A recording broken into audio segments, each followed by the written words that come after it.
والی رات ہے۔ یہ رات روٹھے رب کو منانے والی رات ہے اور گناہوں سے شرمندہ ہو کر اللہ سے معافی مانگنے والی رات ہے۔ اور اس رات اللہ تبارک و تعالی اپنے بندوں پر خاص توجہ فرماتا ہے۔ خوش نصیب ہیں وہ لوگ جو اس رات اللہ کے گھر میں آ کر اپنے رب کو یاد کرتے ہیں، اپنے رب کا ذکر کرتے ہیں، اللہ کی عبادت کرتے ہیں، قرآن پاک کی تلاوت کرتے ہیں، اللہ کا ذکر کرتے ہیں، حضور نبی کریم علیہ الصلوۃ والسلام پر درود و سلام پڑھتے ہیں، تو اللہ تعالیٰ ان پر رحمتیں اور برکتیں نازل فرماتا ہے۔ حضرات محترم، یہ ماہ مقدس شعبان المعظم شریف کا ہے۔ یہ سارا مہینہ ہی رحمت والا ہے، برکت والا ہے، لیکن جو آج رات ہمیں نصیب ہو رہی ہے، یہ رات شعبان المعظم کی تمام راتوں سے بلکہ سال کی اکثر راتوں سے افضل ہے۔ اس رات کے متعلق اللہ تبارک و تعالی قرآن پاک میں ارشاد فرماتا ہے، فیہا یفرق کل امر حکیم۔ اس رات ہر حکمت والا کام جو ہے بانٹ دیا جاتا ہے۔ اس رات روزی رزق کا پروگرام جو ہے اللہ تبارک و تعالی حضرت میکا علیہ السلام کے سپرد فرما دیتا ہے۔ اعمال افعال کا پروگرام جو ہے آسمان کے اول فرشتے حضرت اسماعیل علیہ السلام کے سپرد فرما دیتا ہے، اور مسائل عالم کا پروگرام جو ہے اللہ تبارک و تعالی حضرت اسرائیل علیہ السلام کے سپرد فرما دیتا ہے۔ ایک اور حدیث پاک میں آتا ہے، سرکار دو عالم صلی اللہ علیہ وآلہ وسلم سے عرض کیا گیا، اے اللہ کے پیارے محبوب، آپ اس ماہ میں اکثر روزے کیوں رکھتے ہیں اور اس ماہ میں زیادہ سے زیادہ اللہ کی عبادت کیوں کرتے ہیں؟ تو میرے آقا علیہ الصلوۃ والسلام نے ارشاد فرمایا، شعبان سے لے کر شعبان تک مرنے والوں کی اجل لکھی جاتی ہے، تو میں اس بات کو پسند کرتا ہوں جب میری اجل لکھی جائے، یا قیام ہو یا صیام ہو۔ تو حضرات محترم، ان روایات سے معلوم ہوا کہ یہ وہ رات ہے جس میں سارے سال میں واقع ہونے والے امور کا فیصلہ کیا جاتا ہے۔ اس رات یہ لکھ دیا جاتا ہے کہ اس سال اللہ تعالیٰ کس کو کتنا رزق عطا فرمائے گا، اور اس رات میں یہ بھی لکھ دیا جاتا ہے کہ کس کو موت آئے گی، اور اس رات میں یہ بھی لکھ دیا جاتا ہے کس کے ہاں اولاد پیدا ہوگی، اور اس رات یہ بھی لکھ دیا جاتا ہے کہ حج کرنے کی سعادت کس کو حاصل ہوگی۔ یعنی اس رات میں اللہ تعالیٰ اپنے بندوں کی قسمت کا فیصلہ فرماتا ہے۔ اس لیے ہمیں چاہیے کہ جب رب کائنات ہماری قسمت کا فیصلہ فرمائے، یا تو قیام کی حالت میں ہو یا صیام کی حالت میں ہو، تو آپ بڑے خوش نصیب ہیں، اپنے گھر بار کو چھوڑ کر، آرام کو چھوڑ کر اللہ کے گھر میں پہنچے ہیں، تو صاف سے آپ اللہ کو یاد کر رہے ہیں، اللہ کا ذکر کر رہے ہیں، اللہ کا ذکر سن رہے ہیں، تو تو جب رب کائنات ہماری قسمت کا فیصلہ فرمائے گا تو بہت ہی اچھا فیصلہ ہوگا، کیونکہ قرآن پاک کا فرمان ہے فَاذْكُرُونِی اذکرکم، تم میرا ذکر کرو میں تمہارا ذکر کروں گا۔ جب ہم اللہ کا ذکر کریں گے، اللہ کو یاد کریں گے تو اللہ ہمیں بھی یاد فرمائے گا۔ ہم اس کا ذکر خیر کر رہے ہیں، آج ہم اللہ کی بارگاہ میں اپنے گناہوں پہ شرمندہ ہو کر اللہ سے معافی طلب کریں گے، اللہ کو یاد کریں گے، اللہ ہمیں یاد کرے گا تو اللہ ہماری قسمت کا فیصلہ جو ہے بہت ہی بہتر فرمائے گا۔ اس لیے میرے آقا علیہ الصلوۃ والسلام نے ارشاد فرمایا کہ شعبان المعظم کی 15 رات کو قیام کرو اور دن کو روزہ رکھو، دن کو روزہ رکھو، کیونکہ غروب آفتاب سے لے کر طلوع فجر تک اللہ تبارک و تعالیٰ کی طرف سے اعلان ہوتا ہے کوئی مانگنے والا میں اسے عطا فرماؤں، ہے کوئی رزق مانگنے والا میں اسے رزق عطا فرماؤں، ہے کوئی گناہوں سے معافی مانگنے والا میں اس کے گناہ معاف کر دوں، ہے کوئی مصیبت زدہ میں اسے مصیبت سے نجات عطا فرماؤں۔ پوری رات اللہ تبارک و تعالیٰ کی طرف سے یہ اعلان ہوتا رہتا ہے، خوش نصیب ہیں وہ لوگ جو اللہ سے مانگنے کے لیے اللہ کی بارگاہ میں حاضر ہوتے ہیں، میں رب اس رحمت والی رات کے صدقے ان پر رحمتیں اور برکتیں نازل فرماتا ہے۔ تو حضرات محترم، اس رات اللہ کی عبادت اور ریاضت کرنا میرے آقا علیہ الصلوۃ والسلام کی سنت ہے۔ کیا ہے؟ حضور کی سنت ہے۔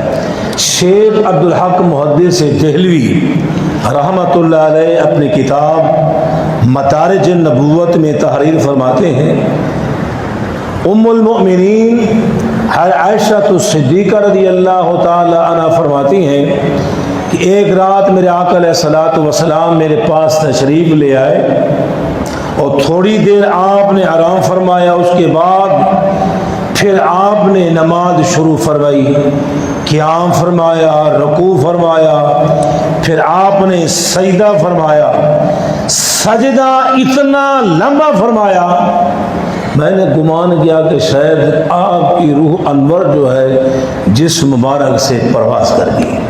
میں اٹھی، میں نے آپ کے مبارک انگوٹھے کو ہلایا، اس پر حضور نے جنبش دی، آپ صلی اللہ علیہ وسلم نے نماز کو مکمل فرمایا اور سلام پھیرنے کے بعد فرمایا، عائشہ کیا تم نے یہ گمان کیا کہ اللہ کے رسول نے تمہارے حق میں خیانت کی ہے؟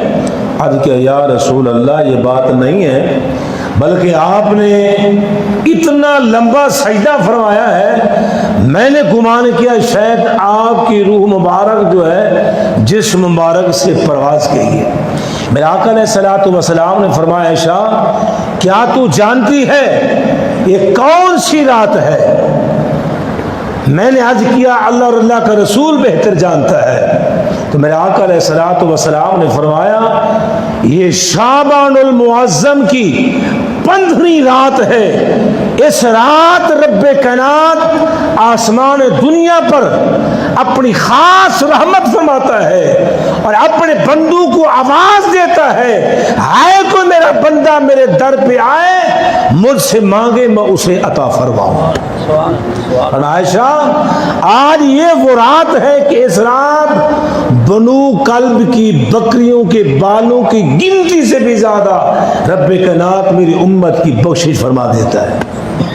بابا بخشش تو انہیں کی ہوگی نا جو موجود ہوں گے،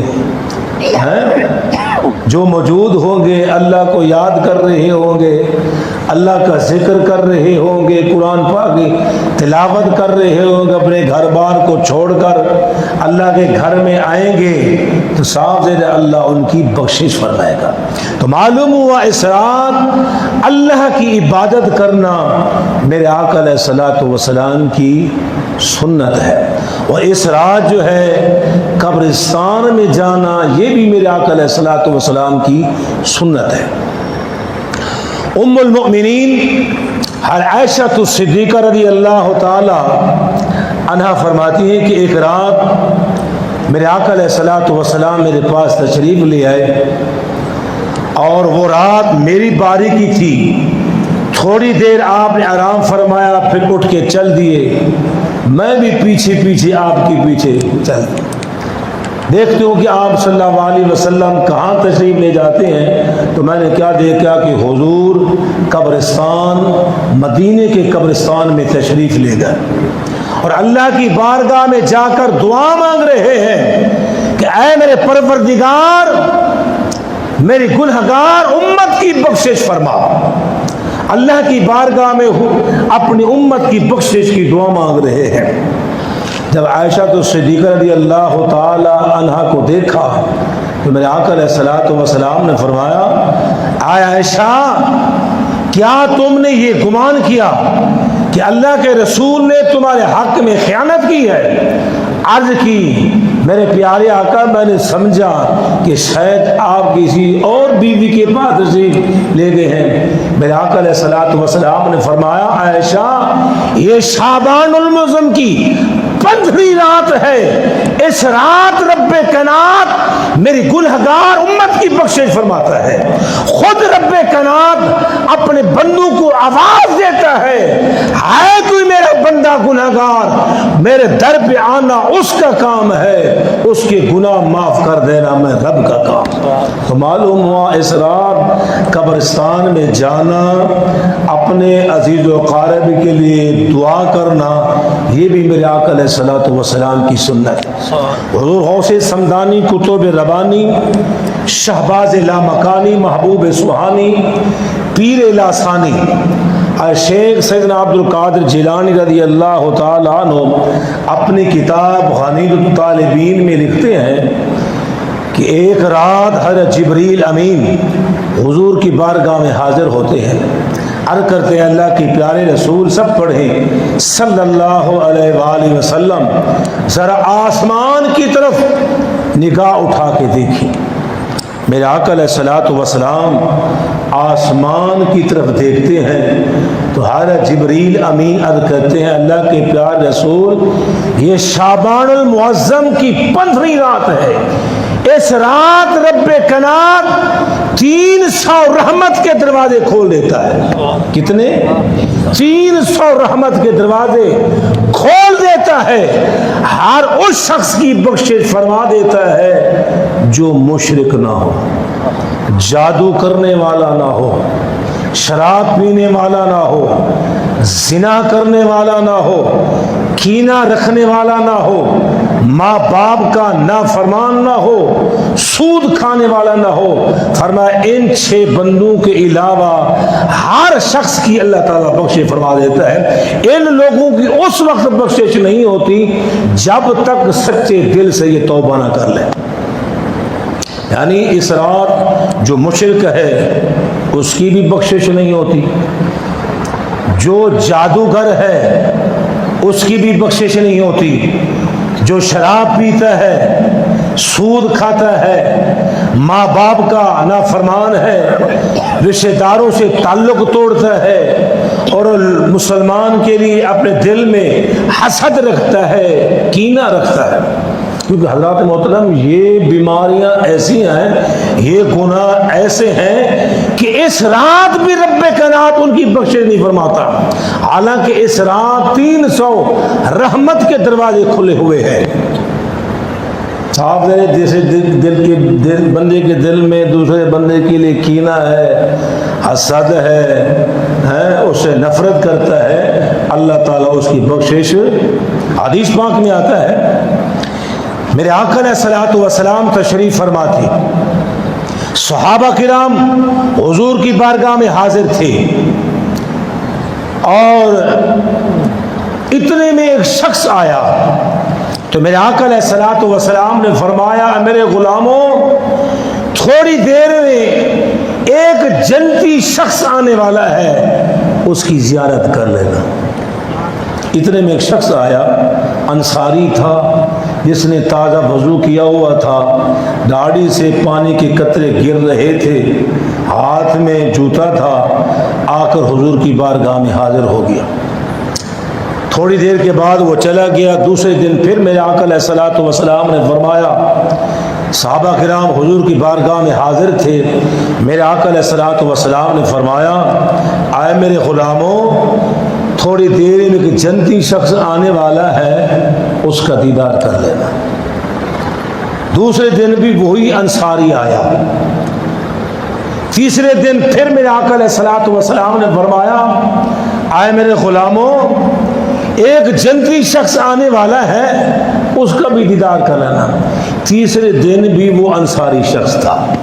اور عبداللہ بن عمر فرماتے ہیں، جب وہ جانے لگا تو میں بھی اس کے ساتھ ہو گیا۔ میں نے عرض کیا، اللہ کے بندے، میرا دل چاہتا ہے کچھ دن میں آپ کے ساتھ رہوں، کہ حضرت عبداللہ بن عمر کے دل میں تڑپ ہوگی، یار اس بندے کے دل، اس کے بندے میں کون سا نیک عمل ایسا ہے جو اللہ کے پیارے محبوب کو اتنا محبوب ہے۔ اللہ کے پیارے محبوب نے اس کے متعلق فرمائی جنتی ہے، آیا دیکھنا چاہتا ہوں یہ کون سا عمل کرتا ہے جو اللہ کے محبوب نے دنیا میں سے جنتی فرما دیا۔ عبداللہ بن عمر فرماتے ہیں، میں نے اسے کہا کہ میں آپ کے ساتھ رہنا چاہتا ہوں، کیا آپ مجھے اپنے ساتھ رکھ لیں گے؟ انہوں نے فرمایا، کوئی اور نہیں، ٹھیک ہے آپ میرے ساتھ رہیں۔ عبداللہ بن عمر فرماتے ہیں، تو میں رات کو دن کو اس کے ساتھ گزارتا، لیکن میں نے کوئی ایسا عمل اس میں نہ دیکھا کہ وہ کرتا ہو ہم نہ کرتے ہوں۔ صرف 5 وقت وہ نماز پڑھتا تھا، نماز تہجد بھی نہیں پڑھتا تھا۔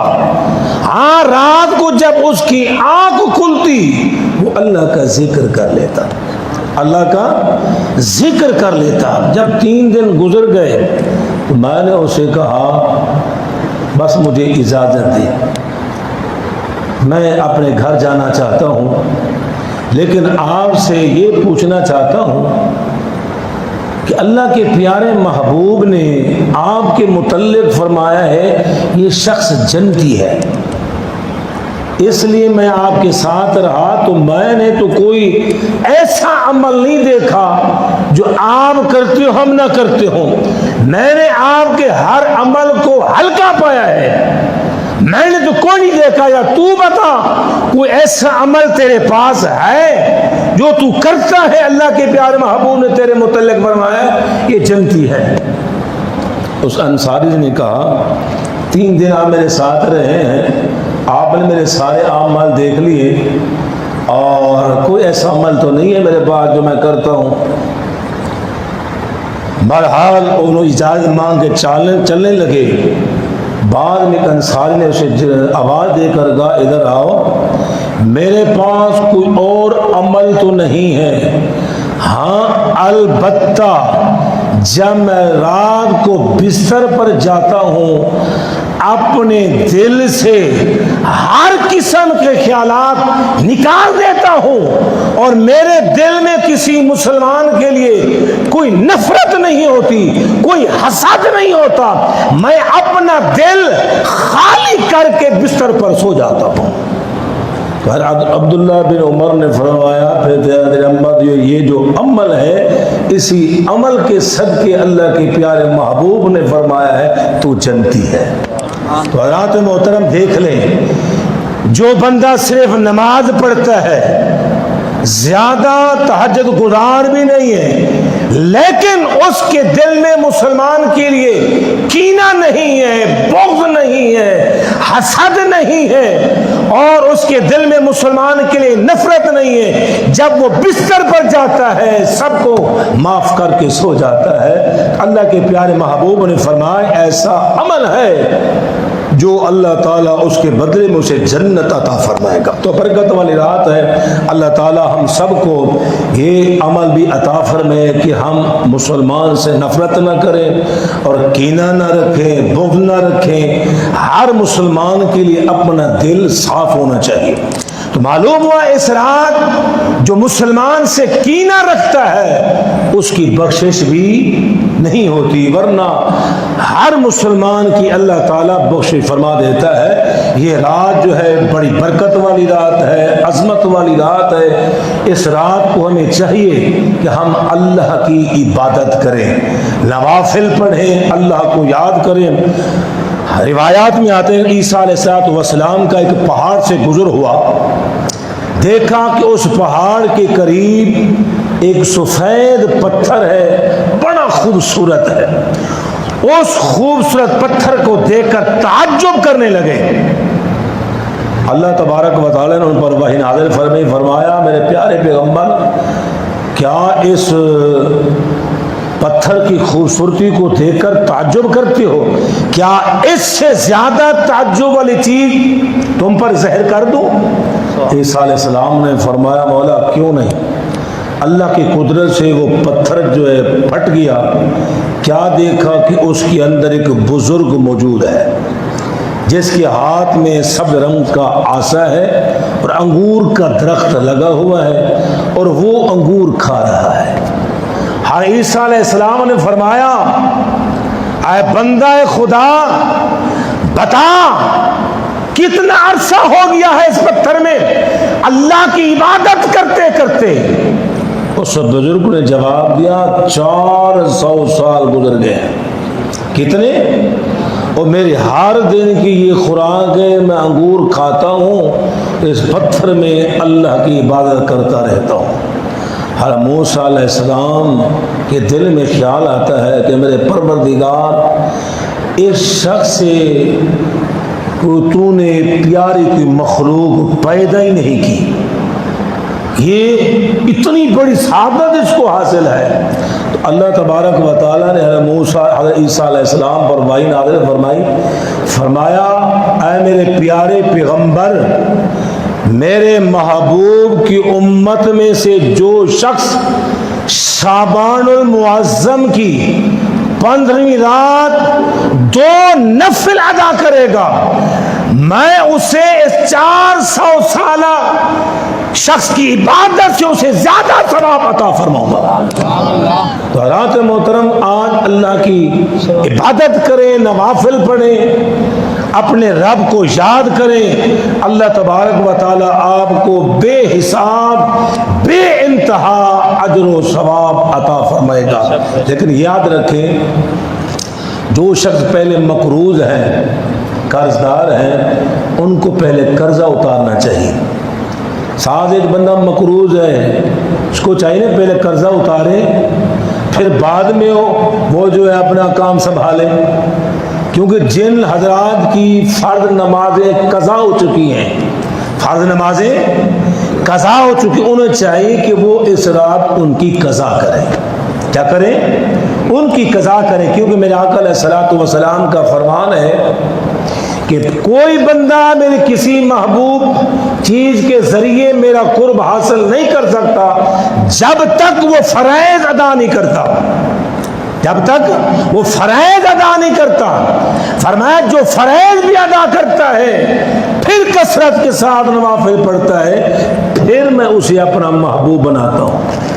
تو جن حضرات کی نمازیں قضا ہو چکی ہیں، ان کو چاہیے کہ وہ اس رات اپنی قضا نمازیں پڑھیں، ان پر قرضہ ہے، پہلا وہ قرض اتاریں، فرض نماز قضا کریں۔ ہاں، جن کی نمازیں قضا نہیں ہوئی وہ بے شک نوافل پڑھیں اور 4 رکعت نماز پڑھیں، نفل کی نیت کریں۔ پہلی رکعت میں سورۃ فاتحہ کے بعد 11 مرتبہ اخلاص پڑھیں، 4 رکعت اس طرح ادا کریں، عمر میں بھی برکت ہوگی، رزق میں بھی اضافہ ہوگا۔ یہ ان لوگوں کے لیے ہے جن کی نمازیں قضا نہیں ہوئی۔ جن کی نمازیں قضا ہوئی ہیں ان کو چاہیے کہ وہ اپنی قضا نمازیں ادا کریں۔ فرض نماز ابا معاف نہیں ہے، فرض نماز معاف نہیں ہے، ان کی قضا کریں تاکہ رب کائنات آپ پر پھر رحمتیں اور برکتیں نازل فرمائے۔ برات محترم، یہ رات جو ہے قسمت رات والوں کو نصیب ہوتی ہے، بڑی برکت والی رات ہے، بڑی عظمت والی رات ہے، روٹھے رب کو منانے والی رات ہے۔ بلکہ آج رب کائنات اتنے موڈ میں ہے، اس کی رحمت اتنی جوش میں، وہ ہمیں منانا چاہتا ہے، وہ ہمیں منانا چاہتا ہے۔ حقیقت ہے توبہ استغفار کی بڑی فضیلت ہے۔ میرے آقا علیہ الصلوۃ والسلام ارشاد فرماتے ہیں کہ ایک بندہ سفر کرتا ہے، سواری پر سفر کرتا ہے، اس سواری پر کھانے کی چیزیں بھی موجود ہوتی ہیں، جنگل میں پہنچتا ہے، ایک جگہ وہ آرام کرتا ہے، جب بیدار ہوتا ہے کیا دیکھتا ہے؟ سواری موجود ہی نہیں ہے، کھانے پینے کا سامان بھی اس پر موجود تھا۔ بتاؤ وہ کتنا پریشان ہوگا، کتنا غمزدہ ہوگا۔ پھر وہ سواری کی تلاش شروع کرتا ہے، تلاش کرتے کرتے وہ تھک جاتا ہے، وہ تھک جاتا ہے، پھر آ کر وہ درخت کے سائے میں سو جاتا ہے۔ پھر جب اس کی آنکھ کھلتی ہے تو خوشی کی انتہا نہیں رہتی، سواری بھی موجود ہے، کھانا پینا بھی موجود ہے، تو خوشی کی انتہا نہیں ہوتی۔ اس خوشی میں آ کر کہتا ہے اے میرے پروردگار تو میرا بندہ ہے، میں تیرا خدا ہوں۔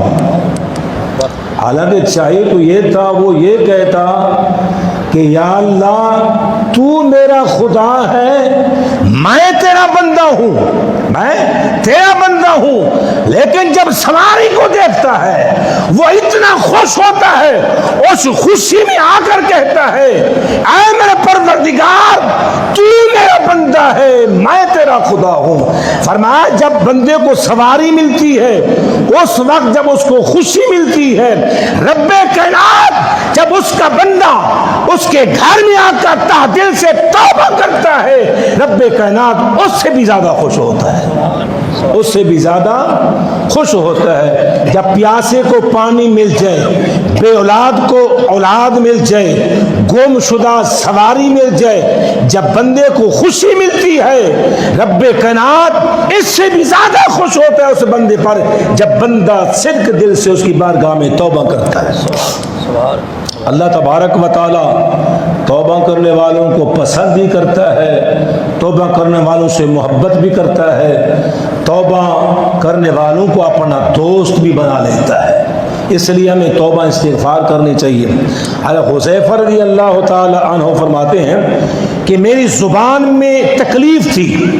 کیا تھی؟